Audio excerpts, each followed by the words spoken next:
Right breaking చూస్తున్నాం. జనసేన పార్టీకి తెలంగాణ హైకోర్టులో చుక్కెదురైంది. హైదరాబాద్లో సభ పెట్టుకునేందుకు అనుమతించేలా పోలీసులకు ఆదేశివ్వాలంటూ దాఖలు చేసిన హౌస్ మోషన్ పిటిషన్ను న్యాయస్థానం తిరస్కరించింది.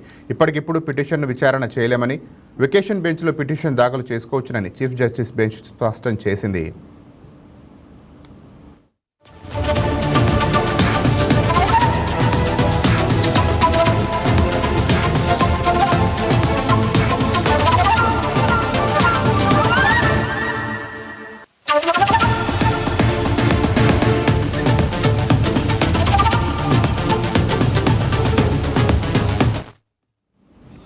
రెడ్డిగా తెలంగాణ ఆవిర్భావ దినోత్సవం సందర్భంగా ఇవాళ గచ్చిబౌలిలోని తెలంగాణ నవనిర్మాణ సభ పేరుతో పవన్ కళ్యాణ్ సభ పెట్టాలని నిర్ణయించారు. అయితే సభకు పోలీసులు అనుమతి నిరాకరించారు. దీంతో ఆ విషయంపై జనసేన పార్టీ హైకోర్టులో హౌస్ మోషన్ పిటిషన్ దాఖలు చేసింది. అయితే జనసేన పిటిషన్ను విచారించేందుకు హైకోర్టు నిరాకరించింది. మరోవైపు జనసేన అధినేత AP deputy CM Pawan Kalyan ఈరోజు సాయంత్రం మీడియా సమావేశం నిర్వహిస్తానని ప్రకటించారు.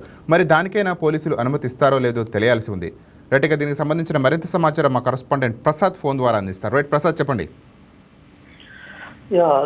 జనసేన ఈరోజు జనసేన అధినేత పవన్ కళ్యాణ్ తెలంగాణలో తెలంగాణ నవనిర్మాణ సభ పేరుతో ఒక సభ నిర్వహించాలని అనుకున్నారు. దానికి సంబంధించి అన్ని ఏర్పాట్లు కూడా తెలంగాణ జనసేన నేతలు పూర్తి చేస్తున్నారు. కానీ ఎట్టకేలకు పోలీసుల నుంచి పర్మిషన్ రాకపోవడంతో హైకోర్టును ఆశ్రయించారు. హైకోర్టు కూడా ఆ పిటిషన్ కొట్టేయడంతో ఇప్పుడు తెలంగాణలో జనసేన పార్టీకి సంబంధించి ఎలాంటి సభ కూడా ఈరోజు జరగడం లేదు. సో ఈ నేపథ్యంలో పవన్ కళ్యాణ్ ముందుగా ప్రకటించినట్టుగా ఇన్ కేసు ఒకవేళ సభకు సంబంధించి హైకోర్టు నుంచి అనుమతి నిరాకరణగానే వస్తే ఖచ్చితంగా ప్రెస్ మీట్ ద్వారా పార్టీ నేతలతో పాటు తెలంగాణ రాష్ట్ర ప్రజల గురించి మాట్లాడబోతున్నారని కూడా ఆల్రెడీ ప్రకటించున్నారు. కాబట్టి మరి కాసేపట్లోనే అంటే 4:30 ఆ ప్రాంతంలో జనసేనాని పవన్ కళ్యాణ్ ప్రెస్ మీట్ ద్వారా మొత్తంగా రాష్ట్ర ప్రజలతో కానీ నాయకులతో కానీ మాట్లాడబోతున్నారు. సో మొత్తంగా చూసుకుంటే ఈ కిందటి నెల 29వ తేదీన జనసేనకు సంబంధించినటువంటి నేతలు పోలీసులకి సభకు సంబంధించిన సమాచారం అందించారు.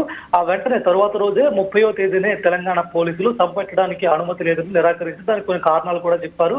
ముఖ్యంగా అక్కడ పార్కింగ్ కి తక్కువ ప్లేస్ ఉండడం, అదేవిధంగా అక్కడ 2000 సీటింగ్ మాత్రమే ఆ సంధ్యా కన్వెన్షన్ అనే హాల్ సూటబుల్ అవుతుంది. దానికి మించి కూడా ప్రజలు రాబోతున్నారు. సో దీనివల్ల లా అండ్ ఆర్డర్ ఇష్యూ వస్తుంది. ఇవన్నీ కారణాలు చూపించి పోలీసులు దానికి అనుమతి ఇవ్వలేదు. సో ఆ తరువాత అంటే 30వ తేదీన పోలీసులు చెప్పిన తర్వాత కూడా ఈ జనసేన నేతలు ఆ 31వ తేదీన కూడా కోర్టుకు వెళ్ళలేదు. నిన్న 1వ తేదీ సాయంత్రం కోర్టుకు వెళ్ళిన పరిస్థితి. అంటే నిన్న సాయంత్రం 1వ తేదీ కోర్టుకు వెళ్లారు. సో ఈ రోజు ఉదయం కూడా నిన్న వేసిన పిటిషన్ లో కూడా ఆ సరైన డాక్యుమెంట్ లేకపోవడం వల్ల ఈ రోజు ఉదయం మరో పిటిషన్ వేయాల్సి వచ్చిన పరిస్థితి అయితే వచ్చింది.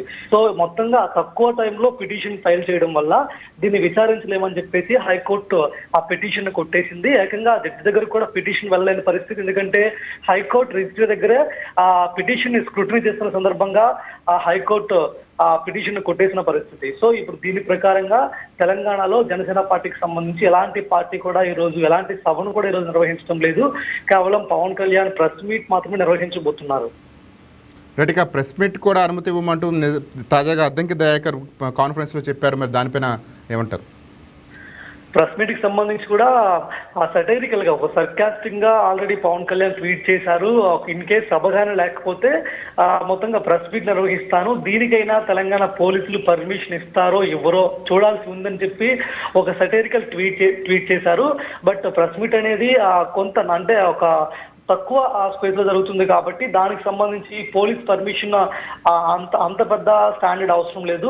నాకు ఖచ్చితంగా 4:30 గంటలకు పవన్ కళ్యాణ్ మీడియాతో మాట్లాడే అవకాశం ఉంది. ఎందుకంటే ఇదైతే భారీ గ్యాదరింగ్ ని పోగు చేసి, ఎందుకంటే ఎక్కువ మంది వచ్చే అవకాశం ఉంటుంది కాబట్టి శాంతి భద్రతకు విఘాతం కలుగుతున్న నేపథ్యంలో పోలీసులు నిరాకరించడం, పోలీసుల వాదనని హైకోర్టు కూడా సమర్థిస్తూ ఆ పిటిషన్ కొట్టేసింది. సో ఇప్పుడు ప్రెస్ మీట్ అంటే కేవలం తక్కువ మంది అంటే పరిమిత సంఖ్యలో మాత్రమే ఆ పార్టీ నేతలు హాజరయ్యే అవకాశం ఉంది కాబట్టి దీనికి సంబంధించి కొంత మేరకు ఎలాంటి అడ్డంకులు ఉండవు అనేది ప్రజెంట్ అయితే భావిస్తున్నారు. కానీ ఈ రోజు తెలంగాణ ఆవిర్భావ దినోత్సవం కాబట్టి ఏమైనా పొలిటికల్ యాంగిల్లో పవన్ కళ్యాణ్ మాట్లాడితే మాత్రం ఖచ్చితంగా రాష్ట్ర ప్రజల యొక్క అంటే తెలంగాణ రాష్ట్ర ప్రజల మధ్య విద్వేషాలు రెచ్చగొట్టే అవకాశం ఉంటుందన్న నేపథ్యంలో ఆ విధంగా నో చెప్పే అవకాశం కూడా ఉంటుందని ఇప్పుడు జనసేన నేతలు భావిస్తున్నారు. సో దానికి సంబంధించి పవన్ కళ్యాణ్ దీనికి కూడా పోలీసులు పర్మిషన్ ఇస్తారా ఎవరంటూ కూడా ట్వీట్ చేసిన పరిస్థితి. సో ఏది ఏమైనా మరి కాసేపట్లో దానికి దానికి అనుమతి ఉందా లేదా అనేది మరి కాసేపట్లో మనకు తెలియబోతుంది.